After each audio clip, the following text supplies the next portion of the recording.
Okay, friends, how are you all? Fine. We completed our web optics chapter 10 chapter हमने complete कर लिया है. उसके न्यूमेरिकल एक्सरसाइज एग्जांपल सारा देख लिए. नाउ थोड़े बहुत जो एमसीक्यू वगैरह है जो एग्जाम वगैरह में आते रहते हैं वो हम डिस्कस करेंगे. ओके, तो एक लेक्चर इसका एमसीक्यू के बेस पे रहेगा ताकि आपको अगर एमसीक्यू कोई सोल्व करे तो उसमें आसानी रहे. तो देखिए, there is a first MCQ in a YDSC मतलब Young's double slit experiment. Beta, तो बीटा क्या होता है? That is the angular width. नहीं, this is a linear width. देखिए दो तरह की विड्थ रहती है, angular width and linear width.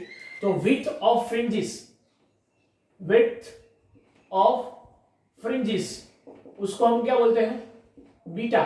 And the beta is given that is 0.4 mm. आई बात समझ में?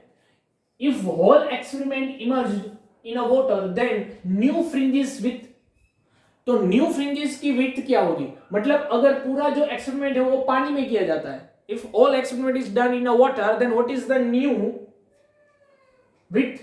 तो नई विड्थ क्या होगी? तो कैसा होता है? देखिए बीटा जो है उसका इक्वेशन क्या है? Beta is equal to lambda capital D by small d. Yes और नो? अब देखिए यहां पर कोई भी कैपिटल डी या स्मॉल डी की बात ही नहीं की हुई है. इट मींस व्हाट कि that capital D and small d इस पर डिपेंडेंट नहीं होगा, ऐसा हम मान सकते हैं. लेकिन वैसे भी देखिए, अगर पूरे एक्सपेरिमेंट को आप पहले एयर में कीजिए, एयर मीडियम कीजिए, फिर वाटर मीडियम में करेंगे तो चेंज क्या होगा? कुछ चेंज नहीं होगा ना. डी भी चेंज नहीं होगा, कैपिटल डी भी चेंज नहीं होगा, क्योंकि देखिए एक्सपेरिमेंट जो होता है कुछ इस तरह से होता है. तो इसमें जो distance between the screen to slit है वो है डी और ये है छोटा डी. सो स्मॉल डी या कैपिटल डी दोनों कोई चेंज नहीं आएगा, दोनों में कोई चेंज नहीं आएगा. If we change the medium, medium change करने से चेंज किस में आता? When you change the medium then the speed of light is change. When the speed of light is change then you can say the frequency is constant but lambda is change. Okay, so lambda change होती है. मतलब अगर पानी में हम use करेंगे experiment तो ये लैम्बडा चेंज हो जाएगी. सो बीटा के अंदर जो लैम्बडा होगी वो लैम्बडा डेस हो जाएगी. अगली बात समझ में? सो यहां पर बोल सकते हैं कि beta is proportional to lambda. Beta is proportional to lambda. So beta dash is equals to lambda dash. Beta dash क्या होगी? लैम्बडा डेस होगी. और अगर दोनों का रेशियो लेते तो ऐसा हो जाएगा. This is the new beta, this is the old beta, this is the new lambda, this is the old lambda. Okay, तो लैम्बडा डेस क्या होगा? Lambda dash is equals to can like lambda by n. हमें पता है ना, एक formula हमें लिखा था n2 by n1 is equals to v1 by v2 is equals to lambda 1 by lambda 2. yes or no? 9th chapter में याद कीजिएगा. तो वही से हमने ये उठाया है. ओके, यहां पर अगर n1 इक्वल टू 1 रख दो, एयर का मीडियम, तो ये मीडियम ऑफ वाटर हो गया, तो वहां डाउन में आएगा, तो lambda 2 is equals to क्या हो जाएगा? lambda 1 by n. ओके, तो उसी से हमने ये फॉर्मूला बनाया है.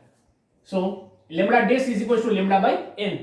तो इसको उठा करके यहां पर रख देंगे तो क्या हो जाएगा? Then beta dash is equals lambda upon n.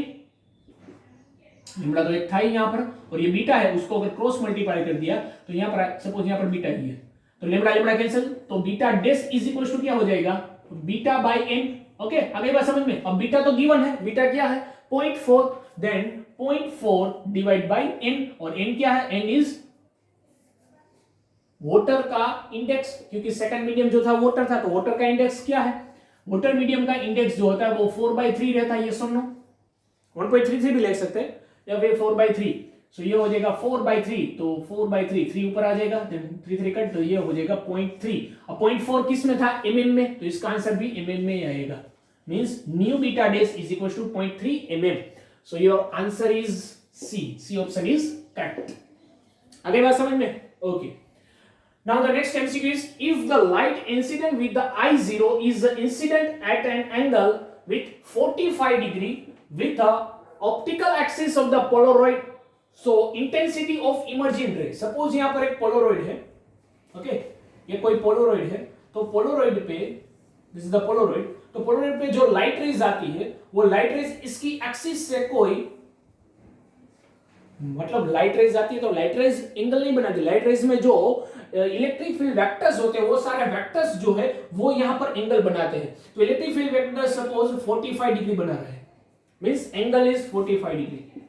तो जो यहां से इमर्ज होगी लाइट रेज या लाइट रेज, उसकी हमें इंटेंसिटी चाहिए. तो हम थियरी में इक्वेशन देख सकते हैं, equation of mass. Malus equation, ये सुनो, ये हमें पता है माल्स इक्वेशन। माल्स इक्वेशन क्या, that is I is equal to I0 cos square theta. याद आ गया, पोलराइजेशन में ये हमने प्रूफ किया था, तो उसी का इस्तेमाल करना है। सपोज जो इंसिडेंट लाइट है वो I0 है, यहां पर दिया हुआ ना, incident light is I0, incident light की इंटेंसिटी क्या है, I0 है, तो इंसिडेंट की इंटेंसिटी I0 है, जो बाहर निकले इमर्ज उसकी I है, तो यहां पर क्या लिखेंगे, I is equal to I0 cos square, angle between the incident and the aperture या फिर एक्सिस, जो यहां पर एक्सिस है उसके साथ कितना एंगल बन रहा है, तो वो थीटा क्या होगा 45, यहां पर जस्ट 45 रखना है। Then I is equal to I0 cos square 45, तो cos 45 क्या होता है, cos 45 is equal to 1/√2, yes और नो, तो यहां पर 1/√2 रख दीजिए, 1/√2 उसका हो जाएगा स्क्वायर, क्योंकि cos का स्क्वायर है ना, so this is I0/2, I is equal to, तो ये हो जाएगा I is equal to 0.5 I0, yes और नो, 1/2 मतलब, तो your option is correct, B option. Okay, so यही एक फॉर्मूला आप होमवर्क में भी कर सकते हैं। ओके, सो होमवर्क में कीजिएगा, if the incident light is makes an angle with axis of Polaroid is 30 degree and same light again be incident and axis make an angle with the axis is 60 degree, तो इन दोनों के लिए अगर ये I1 हो गई तो ये हो गई I2, so find the ratio of intensity I1 and I2, इन दोनों का रेशियो निकालना है, क्या होगा। ओके, इसका आंसर आप कमेंट कर सकते हैं, होगी ये बात, ठीक है। तो दोनों एमसीक्यू ध्यान से देखिए, इसको नोट डाउन कर लीजिए। ओके, उसके बाद हम नेक्स्ट एमसीक्यू पे आते हैं, ठीक है। See this is the next MCQ, carefully पहले रीड कीजिए और वीडियो को पॉज करके खुद ट्राई कीजिए, बाद में हम इसको देख लेते हैं। देखिए, this is the Young's double slit experiment in 2 slit aparts. मैं पहले रीड कर लेता हूं अगर आपको ध्यान से नहीं दिख रहा है तो। इन यंग डबल स्लिट एक्सपेरिमेंट, दोनों स्लिट जो है वो YDSC का मतलब यंग डबल स्लिट एक्सपेरिमेंट हो गया, and the 2 slit is aparts 1 mm, मतलब वो क्या है, this is the small d 1 mm। Okay, the screen is placed 1 metre away from the slit, तो वो क्या हो गया d, that is 1 metre. Next is in a monochromatic light wavelength is given, that wavelength is lambda is equals to 500 nm। okay, the wavelength, what will be a width of single slit, मतलब single slit की जो width है वो हमें find करनी है। what will be the single slit width obtaining the 10 maxima of a double slit in a central maxima of a single slit। थोड़ा question trick है, देखिए क्या है, what will be the width of a single slit for the obtaining 10 maxima of double slit in a central maxima of a single slit। मतलब क्या हुआ, देखिए जो यंग्स स्लिट एक्सपेरिमेंट है उसमें डबल स्लिट यूज होती है, लेकिन डिफ्रैक्शन है उसमें हम सिंगल स्लिट को यूज करते हैं। तो सपोज यहां पर सोर्स से यहां पर सपोज ऐसे यहां पर जो बना वो क्या था, that is the central maxima. यहां पर सेंट्रल मैक्सिमा बनता है ना, ये सुनो, सो this is the central maxima, यहां पर सेंट्रल मैक्सिमा हो गया। अब बात किया कि सेंट्रल मैक्सिमा के अंदर 10th सेंट्रल मैक्सिमा के अंदर ऐसे 10 ब्राइट फ्रिंजेस आ जाए डबल स्लिट की, तो इसकी विड्थ क्या है वो फाइंड करनी है। मतलब देखिए एक ऐसा है कि जब सेंट्रल मैक्सिमा बनता है ना, तो ऐसा बोलते हैं डिफ्रैक्शन तो हर हिसाब से होता है, डिफ्रैक्शन तो हर जगह पे होता है, डबल स्लिट में भी होता है, सिंगल स्लिट में भी होता है, लेकिन सिंगल स्लिट में जो डिफ्रैक्शन होता है उसी तरह सा डिफ्रैक्शन डबल स्लिट में होता है। देखिए डबल स्लिट एक्सपेरिमेंट कुछ ऐसा था, वाई डबल स्लिट एक्सपेरिमेंट। अब देखिए अगर हम बोलते हैं कि सिंगल स्लिट में डिफ्रैक्शन होता है तो डबल स्लिट में भी होना चाहिए ना, क्योंकि अगर इसको ऐसे सोचो तो एक स्लिट तो यहां पर है, एक स्लिट यहां पर है, तो डबल एक स्लिट में हो सकता है, तो डबल स्लिट में भी डिफ्रैक्शन तो होगा ही। एक्चुअली में डिफ्रैक्शन होता ही है, लेकिन क्या होता है डिफ्रैक्शन के अंदर छोटे छोटे इंटरफेरेंस हो जाते हैं। तो क्वेश्चन यही है, देखिए अगर ये डबल स्लिट एक्सपेरिमेंट का रिजल्ट है, सपोज ये सेंट्रल मैक्सिमा है, आपको एक जब हमने डिफ्रैक्शन का वीडियो डाला था उसमें अगर देखें तो आप डिफ्रैक्शन के वीडियो में एक क्या थी, इमेज थी। ओके, उसमें अगर आपने देखा तो सेंटर में बड़ी ब्राइटनेस दिखती है, तो सेंटर ब्राइटनेस काफी ज्यादा होती है, उसकी इंटेंसिटी ज्यादा होती है। क्यों होती है? क्योंकि उसके अंदर कई सारे इंटरफ्रेंस पैटर्न हुए होते हैं, और दैट ऑल्स आर कंस्ट्रक्टिव इंटरफ्रेंस, इसमें सारा कंस्ट्रक्टिव इंटरफ्रेंस हुआ होता है। ओके, द सेंट्रल मैक्सिमा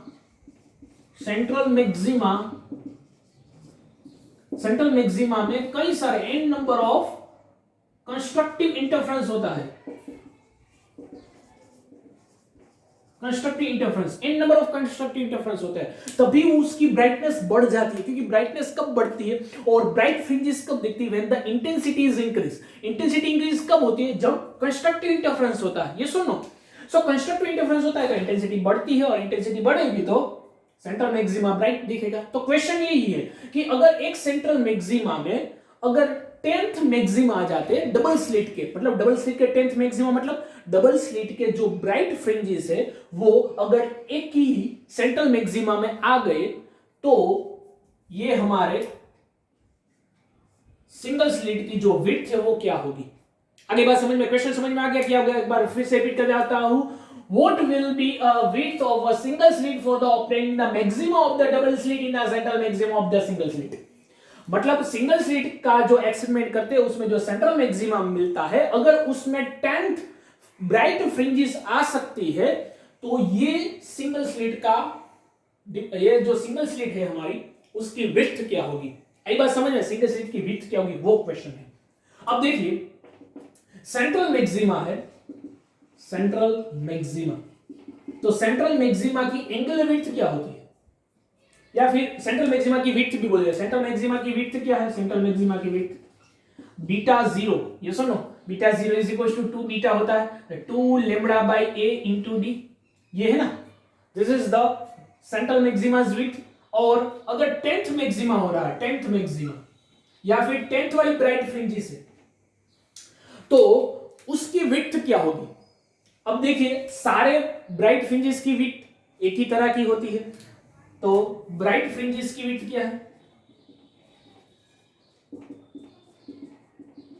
जिसको यहां पर मैक्सिमा बोला, क्योंकि मैक्सिमा ना इंटेंसिटी मैक्सिमा, तो उसकी विड्थ क्या होती है, ब्राइट मैक्सिमा की विड्थ या फिर ब्राइट फ्रिंजेस की विड्थ, वो होती है that is beta is equal to lambda capital D by small d. ये सुनो, अब ऐसी कितनी फ्रिंजेस है, 10th फ्रिंजेस जो इसमें आ जाती है, मतलब इसकी जो विड्थ है, सेंट्रल मैक्सिमा की विड्थ इतनी है, और ये विड्थ क्या है, बीटा 0, और ये बीटा 0 में ऐसी 10 बीटा आ जाती है। ये क्वेश्चन है, मतलब ऐसा लिख सकते हैं कि beta 0 is equal to 10 beta, ऐसा बोला गया कि 10 बीटा अगर आ जाए तो ये a कितना है, ये फाइंड करना है। आगे बात समझ में, तो इसको 10 टाइम्स कर देते हैं, ये हमारी ब्राइट फ्रिंजेस की लैम्बडा डी बाई डी होगी। तो यहां पर ऐसे लिख सकते हैं कि 2 lambda capital D by small D is equal, sorry यहां पर a है, इज इक्वल टू 10th, ऐसी कितनी मिलानी है, 10, सो 10 lambda D by small D. Okay, so D cancel, capital D cancel, capital D cancel, lambda भी दोनों में सेम है तो लैम्बडा कैंसिल। तो क्वेश्चन में हमें a फाइंड करना, तो a को सब्जेक्ट कीजिए, a यहां पर आता है, d यहां पर जाएगा, then 2d by 10 is equal to a, तो a इज इक्वल टू क्या हो गया, दैट इज d by 5। अब d क्या है हमारा, d इज व्हाट, d है 1 mm। आई बात समझ में, जो d है वो क्या है, 1 mm है, तो वो यहां पर रख देंगे, दैट इज 1 mm, तो 1 mm, तो 1 mm में ही रखते हैं क्योंकि ऑप्शन सारे mm में ही है, देन 1 डिवाइड बाय 5, तो ये क्या आता, दिस इज 0.2 mm, आंसर आएगा 0.2 mm। ओके, सो कौन सा ऑप्शन है, 0.1 0.3 सॉरी ये 0.2 है, 0.2 mm, सी ऑप्शन रहेगा। ठीक है, so this is the answer. ऐसा एक टेक्स्ट बुक में एग्जाम्पल भी है, अगर आपने सोल्व किया होगा तो आ जाएगा, टेक्स्ट बुक ऐसा एक एग्जाम्पल भी है। सो ऐसे क्वेश्चन आते रहते हैं, नोट डाउन कर लीजिए। अच्छा क्वेश्चन था। This is the next question. Question ऐसा है कुछ, in a Young's double slit experiment the distance between the two slit, मतलब छोटा d is 2 mm and the distance between slit to screen, मतलब बड़ा d that is 2 metre. Okay, there is a 2 wavelength is used in this experiment. The first wavelength is 12,000 angstrom and second wavelength is 10,000 angstrom.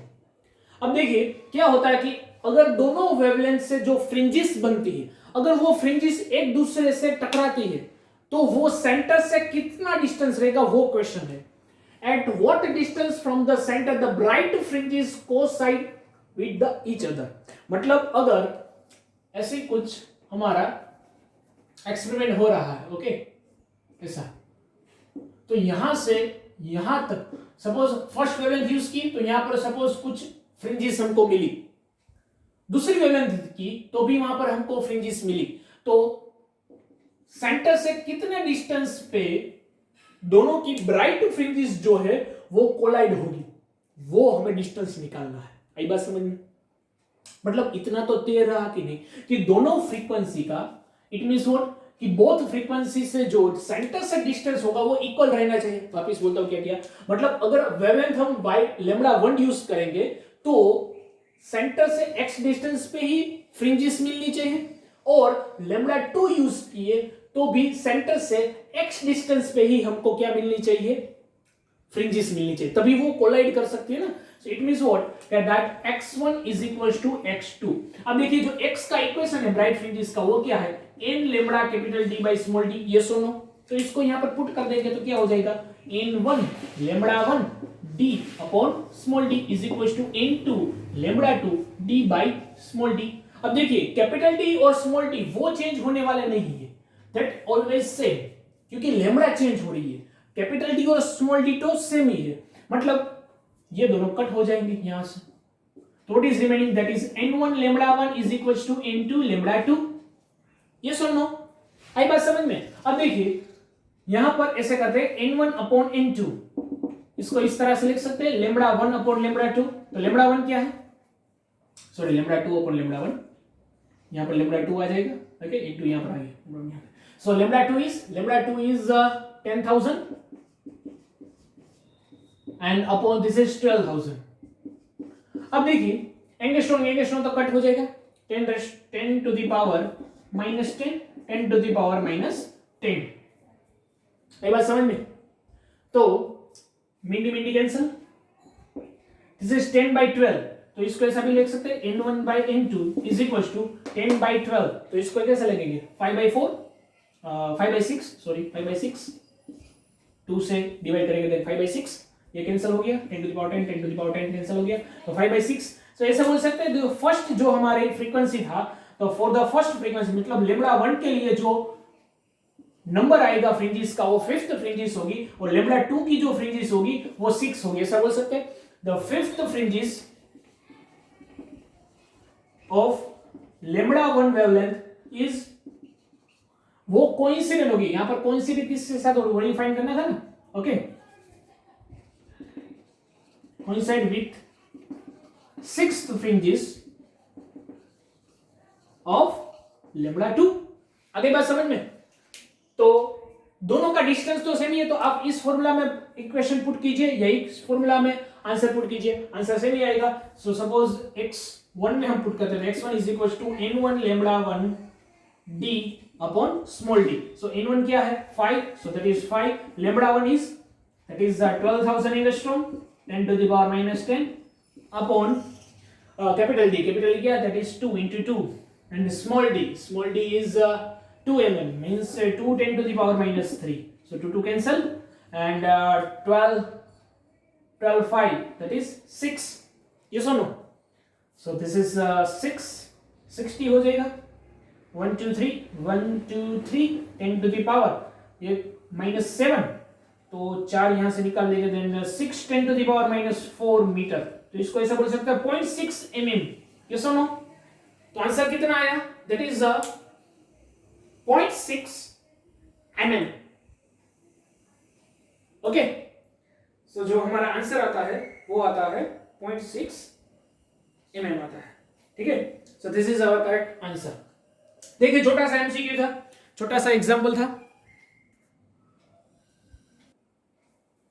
Yes हाँ, यहाँ पर 4 0 है ना, 1 0 3 4, अच्छा 4 यहाँ से निकालेंगे तो क्या आ जाएगा, यहाँ पर 3 आएगा, okay, this is the 3, 10 to the power minus 3, तो 10 टू द पावर माइनस 3 तो ओनली 6 mm पे जाएगा, ठीक है। ठीक है, सो your option is first option is correct.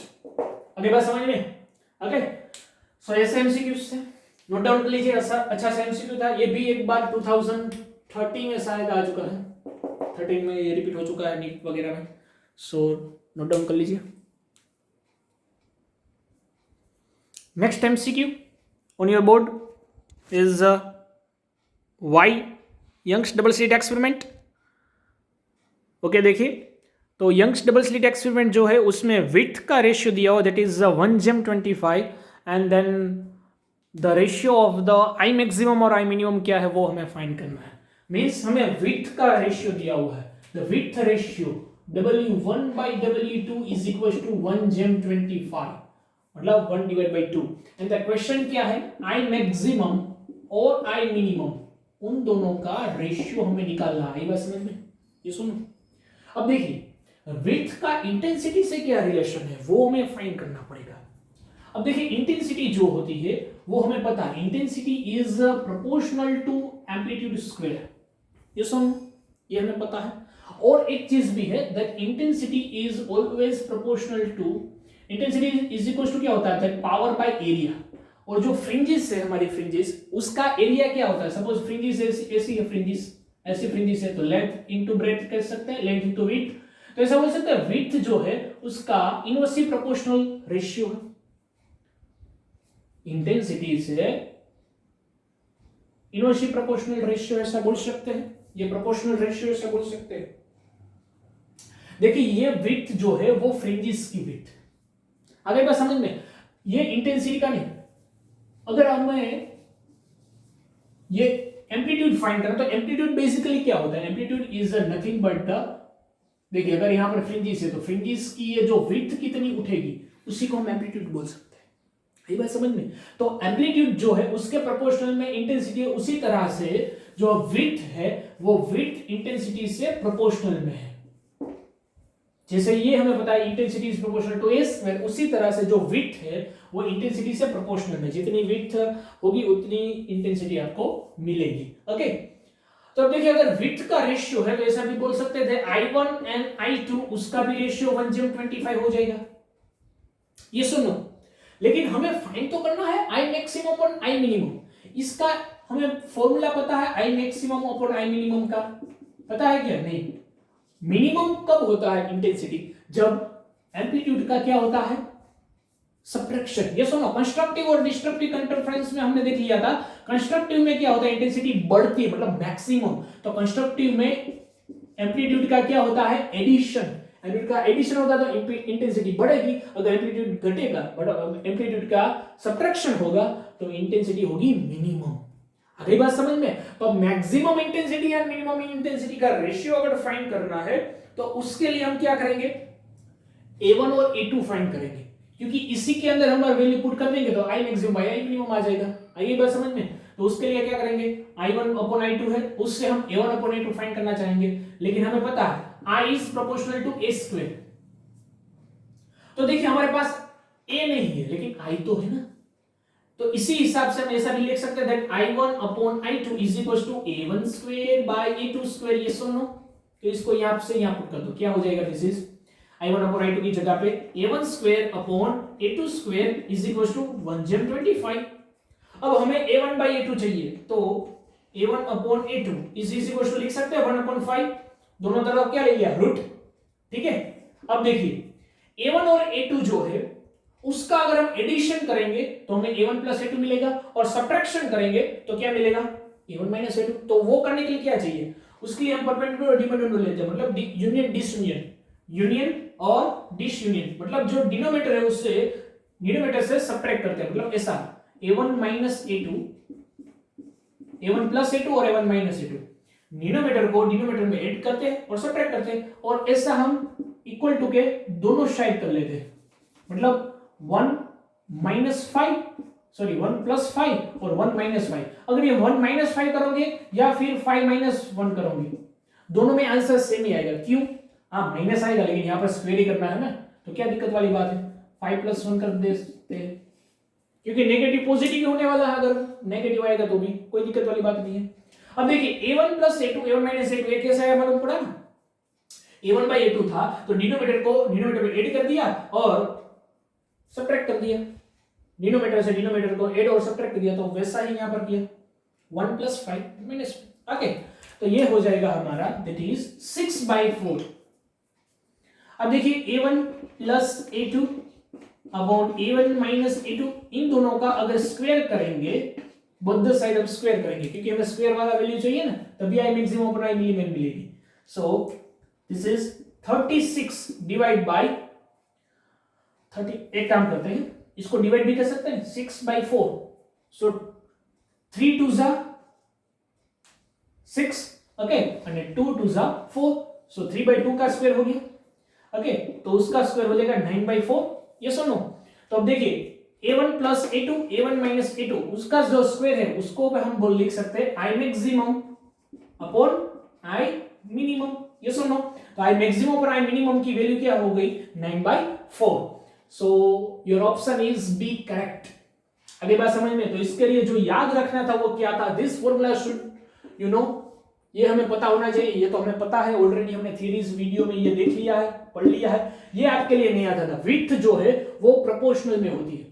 The width in the Young's double slit experiment, the width is what proportional to the intensity. Intensity से proportional में होती है, तो उससे ही हम ये फाइंड कर सकते हैं, okay? So this is the, ये ऑलरेडी एक बार एक एग्जाम में आ चुका है, ओके। होमवर्क में क्या कीजिएगा, if width ratio is given and the width ratio is 1/4, sorry 1/4 नहीं, that is 9/4,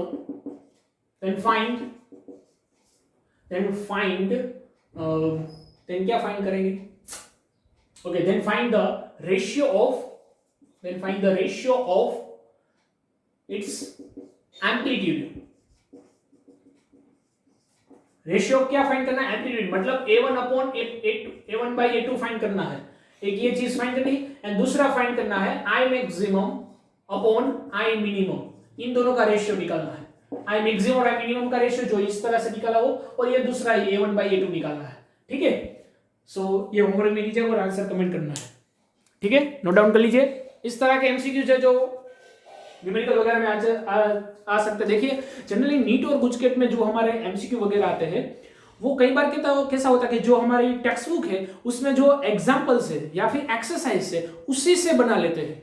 क्योंकि टेक्स्ट बुक में एग्जाम्पल और एक्सरसाइज में क्या होता है कि छोटे छोटे वैल्यू दी होती है, कई बार क्या होता है उस वैल्यू को चेंज कर देते हैं और वैल्यू ऐसी रखते हैं जो हम एमसीक्यू वगैरह में विदाउट टेबल कर सकते हैं, विदाउट कैलकुलेटर कर सकते हैं, तो जस्ट डाटा चेंज होता है।